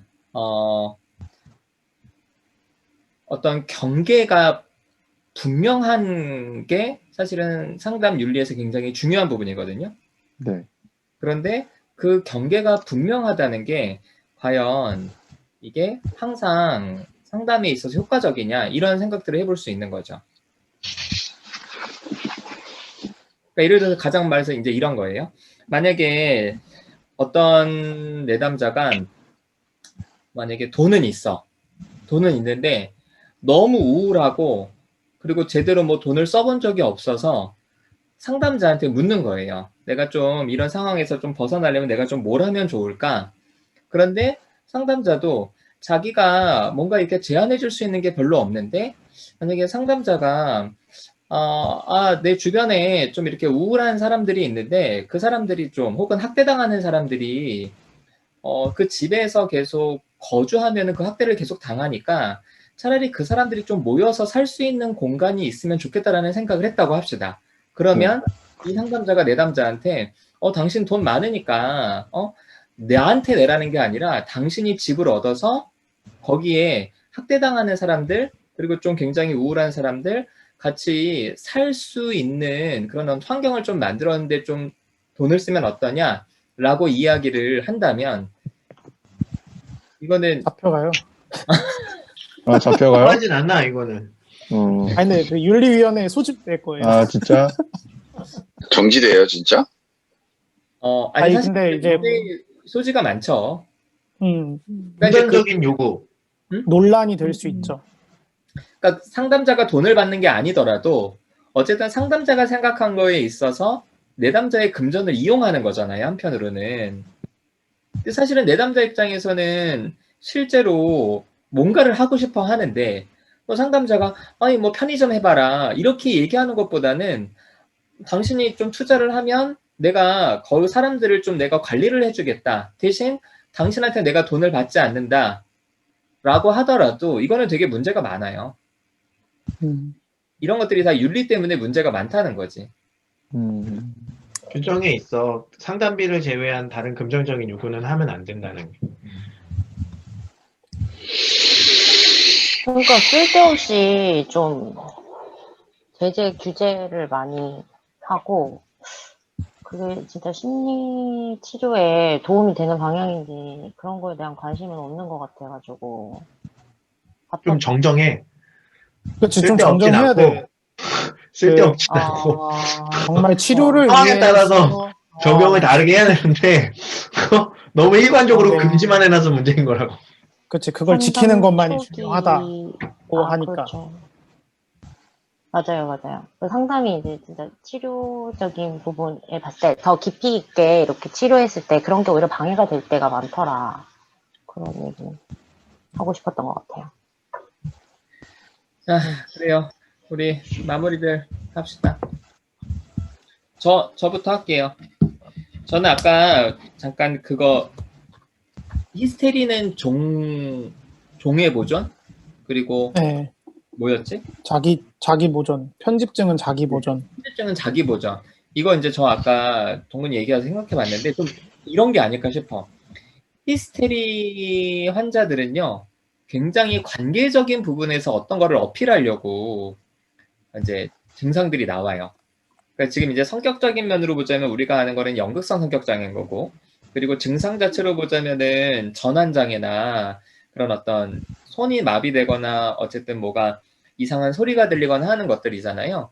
그런데 히스테리의 증상들은 결국에는 되게 관계 속에서 사랑받고 싶어 하는 마음 때문에 생겨나는 게 이게 히스테리라면은 편집증은 자기가 살아남기 위해서 사람들을 적대시하는 이제 그런 부분에 있어서 좀 이렇게 구분할 수 있지 않을까라는 생각이 잠깐 들었고, 그리고 135페이지에 사실 제가 오랫동안 갖고 있던 좀 궁금증이 풀리는 내용이 나왔어요. 제가 이제 갖고 있던 궁금증 뭐냐면, 우리 계속 이제 언급했던 얘기긴 하지만, 도대체 왜 프로이트는 이렇게나 융을 지지하고 좋아했을까? 그런데 프로이트가 135페이지 이렇게 얘기해요. 솔직히 고백하자면 나의 이기적인 목표는 내가 신경증에서 시작한 것을 자네가 정신증에 적용함으로써 나의 연구를 지속시키고 마무리하도록 설득시키는 것이네. 이렇게 나오거든요. 그래서 융이 자신의 병원에서 조발성 치매, 이제 정신분열증, 조현병 환자들 대해서 오랫동안 치료를 한 거를 이제 프로이트가 알고, 또 융이 이제 그 환자들 대상으로 정신분석을 적용하려고 이제 시도했고, 그 결과를 프로이트한테 보내서 둘이 이제 교류가 시작된 거거든요. 그래서 프로이트는 이 융이 그냥 그 연구 자세나 어쨌든 더 대중적인 이런 부분들이 또 중요했겠지만 그에 못지않게 자신의 연구를 더욱더 확장할 수 있는 그런 어떤 중요한 나름의 목적을 갖고 있구나. 그런데 이제 융이 그거를 확장하는 정도에서만 융이 생각한 게 아니라 이제 기존의 정신분석 이론 자체에 대한 도전을 하면서 사실은 이게 프로이트한테 있어서는 융이 더 이상은 필요가 없는 존재가 됐구나 라고 하면서 둘의 관계가 좀 더 잘 분명하게 이해가 됐던 것 같아요. 전 여기까지 할게요. 저 하면, 이번 편지들에서는 좀 둘이 갈등하기도 했잖아요. 근데 좀 그 갈등을 하거나 약간 좀 의견이 다릅니다 정도로만 갈등한 게 좀 아쉽긴 하더라고요. 그래서 진짜 인간적인 교류가 있었을까에 대해서는 저는 조금 물음표가 이제 생기더라고요. 물론 그 둘의 관계가 진짜 깊었을까에 대해서는 좀 계속 물음표가 있는 상태였고, 근데 이제 계속 프로이트가 막 그렇게 얘기하잖아요. 우리가 뭐 결별을 하지 않을 걸 난 확신했다. 근데 방금 누다심님 얘기했는데 저는 이 책에서 이제 그런 어떤 시그널, 이 둘이 진짜 결별하겠구나라는 시그널이 이제 후에 가면 좀 등장하지 않을까? 그래서 좀 그거에 조금 이제 궁금증이 생겨서 언제쯤 그런 내용들이 좀 서로의 편지에서 드러날까? 이게 좀 궁금했었습니다.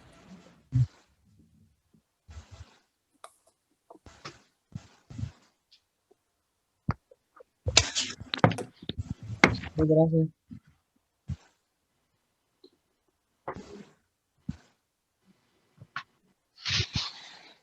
다음은 제가 할게요.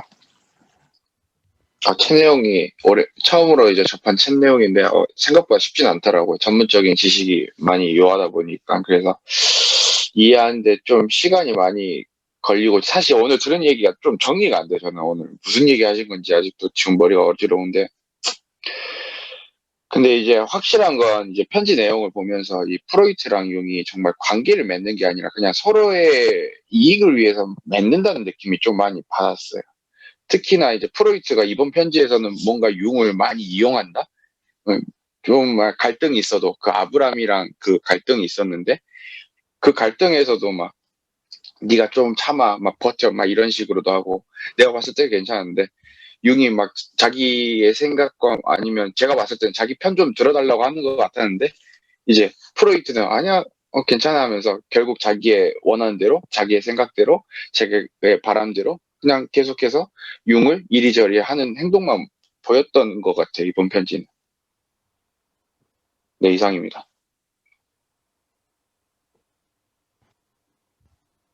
저도 동구님이랑 비슷하게 사실 둘 사이 결말을 알고서 계속 이 과정을 지켜보고 있는 거잖아요.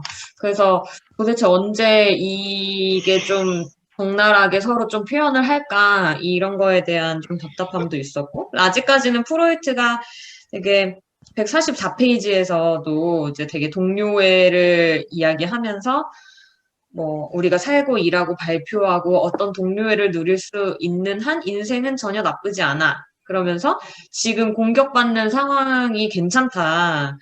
인정받는 날이 오면 오히려 그때는 더 권태로워질 수도 있는데 지금 우리가 같이 하고 있으니 괜찮지 않냐. 이렇게 아직은 되게 많이 꿈을 꾸고 있다는 거를 좀 느낀 것 같아요. 여기까지는. 융이 나의 뒤를 계속 이어서 발전시켜 주기를. 저도 빨리 서로 좀 솔직하게 더 표현했으면 좋겠다, 이런 생각을 했습니다. 아니, 근데 저 진짜 지금 재밌는 걸 봤는데, 여기 후계자라고 얘기하잖아요, 오늘. 근데 후계자 딱 한 번 얘기하잖아요. 이것도 좀 약간, 이거 꽁했나, 이거에 대해서 너무 융이 반응이 없어서 좀 머쓱했나. 그리고 그냥 한번 뒤를 넘겨봤거든요. 근데 뒤에 가니까 나중에 프로이트도 다시 그냥 존경하는 융 박사 이렇게 편지를 쓰네요. 그래서, 예리한데? 그렇구나. 그래서, 서로 되게 쪼잔한 아저씨들 같다. 저 아무 말이나 해도 되죠? 네.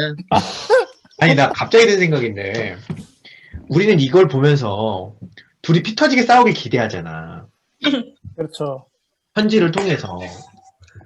우린 그런 플롯에 익숙한 거야. 기승전결이 있어야 되는 거야. 뭔가 두 사람이 헤어지려면 결정적인 사건이나 결정적인 이게 있어야지만 우리는 이걸 책을 읽으면서 기다려지는 거잖아. 그냥 서서히 잊혀지는 건 싫어해. 언제부터 이랬을까, 사람은? 갑자기 든 생각인데. 그게 좀 궁금해지네. 사실 이렇게 흐지부지 하다가 헤어지게 될 거잖아, 어차피. 근데 우리는 그걸 읽으면서 언제 얘네들이 언제 싸울까? 언제 미국 갈까? 그걸 기다리게 되잖아. 그런 부분도 좀 재밌고. 그리고 저는 그 시대상을 좀 이해해 볼 필요는 있는 것 같아요. 뭐냐면은, 이 시대의 유대인들이, 저희가 생각한 것 이상으로 유럽 사회에서는 굉장히 민족적으로 차별을 받던 시대예요. 그러니까 길을 가다가 유대인이 보이면 침을 뱉을 수 있을 정도로 얼굴에, 근데 그렇게 하더라도 사실 주변의 시선이 아무도 그거를 이렇게 부당하다라고 이렇게 얘기할 수 없을 정도의 시대거든요. 사실 프로이트는 되게 이론을 하나 내서 되게 좀 유명해지기도 했지만 한편으로는 되게 하찮은, 좀 이렇게 얘기하면 그렇지만 우리나라에서 보자면 동남아에서 축구 감독이 온 거야. 아무리 팀을 우승시켜가라고. 그거 국가대표 감독을 시켜주나. 그런 거거든. 그러니까 무언가 이제 자기를 드러낼 수 있는? 드러나게 해줄 만한 진짜 친구가 필요했던 거야. 나를 알아주는 그런. 그렇지. 자기가 아무리 여기서 기여를 한다고 해도 인정받을 수가 없는 그런 현실 속에 있었던 거야, 사실은. 그래서 융이 굉장히 필요했던 거지. 그리고 또 이 시대에 좀 그런 것도 있잖아요. 과학적인 사건들을 좀 보면 종종 그런 경우들이 있거든요. 그러니까 뭐냐면 전혀 지구 반대편에서 같은 고민을 해. 그러다가 유사한 실험을 해서 거의 두 사람이 동시에 같은 것들을 발견해내. 그래서 나중에 학회나 이런 걸 통해서 두 사람이 같이 이제 콜라보를 하게 되는 그런 경우들이 이 시대에 종종 있거든요. 물론 현대에도 그런 것들이 있지만. 근데 현대에는 워낙 의사소통 수단들이 많이 발달했기 때문에 뭐 지구 반대편에서 어떤 애가 어떤 연구를 하고 있는지를 금방 알 수가 있잖아요. 근데 이 시대만 해도 그게 이제 잘 안 되던 시대니까 약간 프로이트 그걸 바랬을 수도 있겠다는 생각을 해요. 그러니까 일단 시작은 내가 했어. 그러니까 빨리 잘한 거지, 얘는 지금. 내가 빨리 선점은 했어. 근데 어디서 나와는 전혀 관련 없는 사람이 나와 비슷한 성과를 내게 되면은 그게 이제 나에게는 되게 큰 내 이론을 뒷받침해줄 증거가 또 되는 거예요. 나와는 전혀 다른 맥락에서 다른 환경에서 그런 것들을 우연히 발견했다. 저쪽에서. 이렇게 되면은 나의 이론이 더 빛나게 되는 거지. 그래서 프로이트는 그런 걸 굉장히 좀 기대했던 것 같아요. 읽으면서 좀 느꼈던 게. 이상입니다, 저는. 저는 수풀님 얘기 듣고 나서 원래는 책 읽다가 그 프로이트가 인종주의자네? 이런 생각을 했었어요. 근데 얘기 듣고 나니까 또 프로이트가 측은해지네요. 그리고 책 읽다가 마지막 부분에도 되게 뭔가 프로이트가 경제적으로 그렇게 부유하지 않았던 느낌이 있더라고요. 그래서 그런 부분들이 인간적인 면모들이 조금 다가왔고 그리고 뭐 하여튼 되게 사회적으로 되게 이렇게 트라우마 같은 것도 있었던 것 같아요. 외롭고 되게 두려움도 되게 많았던 것 같고 이번에 읽으면서 또 그 융이랑 만나고 나서 자기는 계속 굉장히 적극적으로 후계자라고까지 했는데 융이 반응이 없으니까 반응이 없고 편지가 한 번 왔는데 그 다음 편지가 또 똑같은 말을 거의 중복되게 편지에서 얘기하더라고요. 그거 보면서 그냥 안타깝기도 하고 그리고 저를 보는 것 같더라고요. 저도 이렇게 같은 말을 여러 번 할 때가 있는 거예요. 그게 뭔가 이렇게 불안하거나 아니면 그런 미숙함이 있는 거예요. 근데 저도 모르게 이 책 읽으면서 막 되게 프로이트랑 융이 진짜 대단한 사람이라고 생각하니까 이런 인간적인 면모들이 조금 새롭게 다가오고 그래 나도 그냥 살아봐야겠다 이런 생각이 좀 하여튼 들었어요. 그래서 뭐 내가 어떻게 완전할 수 있겠냐, 어떻게 뭐 모든 면에서 훌륭할 수 있겠냐, 이렇게 역사적인 배경 안에서 이런 사람들이 이런 모습으로 그냥 자기대로 살았던 건데 나도 그냥 나대로 살자 이런 마음이 들었습니다. 그래서 좋았습니다. 저는 여기까지 읽으면서 융이 프로이트한테 꽤 갈등하는 장면이나 여러 가지 의문을 품는 장면에 있어서 직접적이고 논리적으로 말하려고 노력했다고 생각하거든요. 그래서 막 근거도 되게 탔고 나는 뭐 첫 번째, 두 번째 이런 부분에서 이렇게 생각하는데 교수님 어떻게 생각하시냐고. 근데 프로이트는 거기에 대한 상대를 별로 해주지 않는다는 느낌 받았어요. 그리고 융만큼 거기에 대해 별로 관심도 없는 것처럼 보였거든요. 근데 그게 지금 프로이트는 그런 거에 대한 신경 쓸 마음의 여유가 없는 것 같아요. 그리고 융이랑 직접적인 뭔가 인간적인 관계를 맺을 만한 여유도 없고 그래서 자기의 후계자를 양성하는 거에 좀 더 초점이 가 있었지 않았을까? 그래서 오히려 이 사람 융이랑은 관계를 맺는 게 시작부터 더 어려웠지 않나. 그래서 저도 좀 프로이트가 가엾다는 생각을 이번에 좀 했던 것 같아요. 여기까지 할게요. 얼른들 하지 않으신 분들. 제가 할게요. 저도 이거 이제 보내주신 거 이제 이미지로 보면서 이번 책을 쭉 보면서 조금 싶다는 생각이 좀 들었고, 아까 커피님 말씀에 저도 좀 그러니까 좀 비슷한 생각을 가졌어요. 그러니까 초반에 우리가 두 사람의 인간적인 관계 뭐 이런 거에 대해서 막 얘기를 했었는데, 이번에 파트를 읽으면서 좀 인간적인 관계보다는 비즈니스 관계, 서로가 각 원하는 것들을 좀 이루어 나가는 게 좀 더 필요한 관계일 것 같다는 생각이 좀 들고, 저는 프로이트가 그런 거 있잖아요. 내가 이제 50이 넘었고, 내가 이제 남은 시간이 한 10년 정도 있고, 그 안에 많은 것들이 좀 이루어졌으면 좋겠다는 바람이 있는 그 문구를 보면서 프로이트의 좀 조바심, 그러니까 뭔가 이론을 만들고 그게 좀 집단성되고 대중화되는 업적을 확인하고 뭔가 마무리하고 싶어하는 어떤 노년 학자의 좀 조바심이 거기서 저는 좀 느껴졌거든요. 그래서 그런 것들을 좀 알 수 있었던. 근데 저도 좀 이번엔 좀 막 헷갈렸어요. 근데 여러 말씀 들으시면서 정리할 수 있는 시간이 되어서 감사합니다. 네, 이상입니다. 저는 한 2주 전에 이 책을 이제 읽었어가지고 그러니까 기억이 안 나는 거예요.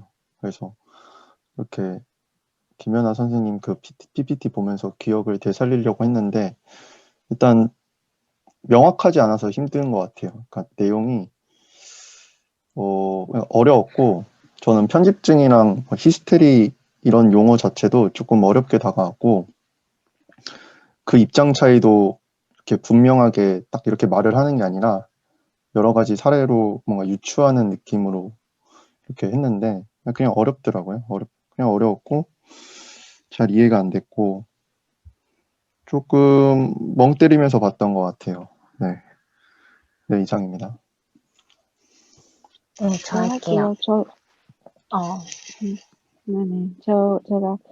저는 이번에 파트 책을 안 읽어서 처음에 굉장히 따라가는데 어려웠어요. 아까 어두님 얘기하신 것처럼 비슷한 기분이었는데 편집증이나 히스테리 관련해서 좀 내용 따라가는 것도 좀 어려웠고 근데 아까 저는 스플님이 그 얘기 하셨잖아요. 이게 기승전결을 우리가 기대하는데 언제 좀 피 터지게 싸우나 우리가 좀 기대하고 있지 않나. 근데 저도 좀 그런 마음을 많이 느껴졌고 이 책 맨 뒤에 이제 이 출판사에서 뽑아놓은 그 내용?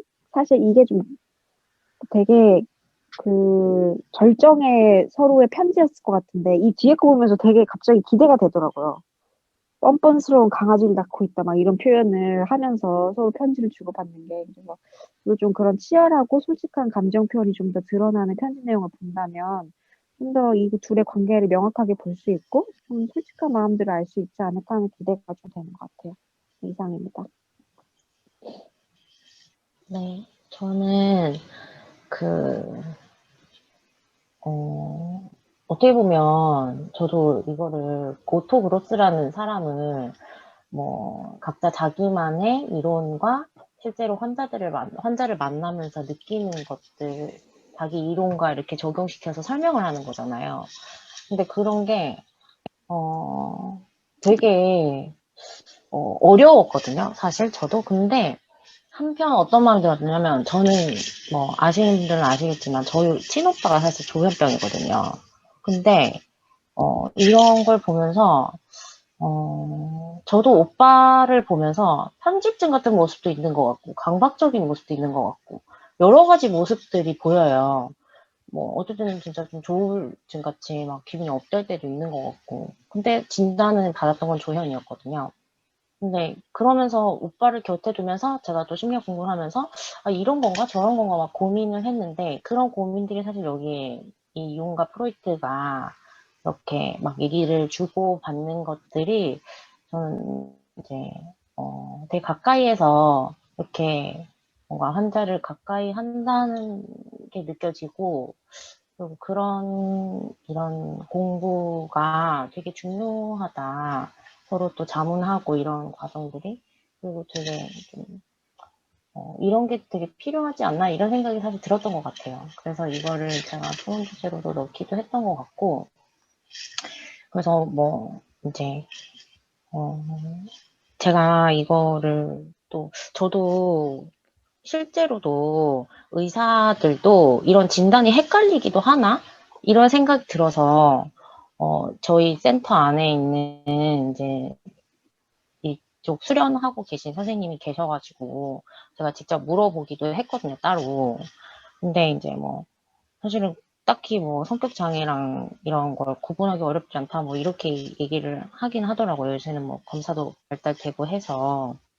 근데 저는 이제 가까이서 느끼면은 오빠가 어떤 조현병 진단을 지금은 받지는 않는데 여전히 뭔가 좀 그런 잔재들은 남아있고 그래서 되게 이 스펙트럼이 넓구나라는 생각하면서 되게 어렵거든요. 그래서 좀 하여튼 그런 생각이 들었던 것 같아요. 정리는 잘 안 되는데 대충 알아들으셨죠? 네. 그리고 일단은 이제 이 토론 주제 마지막 토론도 뭔가 우리한테 되게 이런 마인드가 뭔가 중요할 것 같다. 어떤 이 심리 치료사가 뭔가 심리 문제 치료자가 아니라 사실은 뭐 어떤 센터에 가면 뭐 민원 처리를 하거나 어떤 대변인이 되거나 이런 뭐 사실 이쪽을 더 확대시키려는 노력을 많이 하시는 것 같아요. 심리 치료하시는 분들이 이 분야를 뭐 그렇게 해서 좀 전문 영역도 좀 넓혀가고 하려고 하는데 오히려 그거를 너무 중시하다 보니까 이렇게 실제로 관계 속에서 오고 가는 이런 것들이 많이 무너져 가는 게 저는 좀 안타깝고 내담자에 대한 뭔가 전문적 책임감이나 이런 것들이 이 심리 상담 하는 곳에서 조금 더 가까이서 이루어졌으면 좋겠다. 적극적으로. 그런 생각이 좀 들어가지고, 그래서 저는 여튼 좀, 이렇게 관계적으로 하고 있는 저희 이제 이 누센터가 뭔가 잘 하고 있다는 생각이 사실 들었어요. 그리고, 그리고 이제 융하고 프로이트가 실제로 지금 우리가 멀리서 보기에는 엄청 뭔가 터질 것 같은데 안 터지고 막 답답하다 좀 이런 느낌이 드는데 여기 우리가 이렇게 멀리 떨어져서 보는 거랑 이 사람이 융과 실제 프로이트가 주고받는 그 동안에는 엄청난 자기들을 신경을 많이 쓸 것 같거든요. 그러니까 이 글도 부자연스러운 게 글 하나하나도 이게 어떤 뜻이지? 그래서 지금 융이 뭐라고 하는 거야? 지금 나한테 마음이 있다는 거야, 없다는 거야? 프로이트도? 그래서 얘는 지금, 그래, 프로이트가 융이 지금 이렇다는 걸 어떻게 하고, 융도? 그래서 뭐 지금 뭔가 불편한가? 뭐 내가 지금 좀 화가 나네? 그럼 내가 지금 틀렸다는 거야? 뭐 약간 이렇게 엄청난, 사실 이 안에서는 스파크가 많이 오고 가고 있을 것 같아요. 그 본인들은. 우리는 멀리서 떨어져 보니까. 그래서 그런 조짐을 사실 잘 읽기는 어려운데 저도 뭔가 막 좀 팍 터졌으면 좋겠고 막 뭔가 좀 명확하게 뭐 그래서 뭐 진짜 막 엄청 열받아서 이게 뭐가 화가 나고 이게 좀 명확했으면 좋겠어서 막 후벼파면서 읽기는 했지만 뭔가 그들은 또 이렇게 가까이서는 그러고 있지 않을까 이런 생각도 들었습니다. 다 하셨나요? 네. 네네. 왜 웃어요? 왜 웃는 거예요? 아니, 왜 달님은 얘기할 때 왜 화면을 안 봐, 마이크 이거를? 이거를요? 네, 계속 위에만 보고 그래서 있어. 웃었어요? 아니, 뭐, 여러 그래서 가지. 웃었어요? 유튜브로 보면 알 것 같아요. 그래요? 어떡하지? 조금만 봐봐. 다음 주 발표 동구님이죠? 네, 저예요. 네. 자, 다음 주도 우리 이 시간에 뵙도록 하겠습니다. 자, 수고하셨습니다. 수고하셨습니다. 네, 수고하셨어요.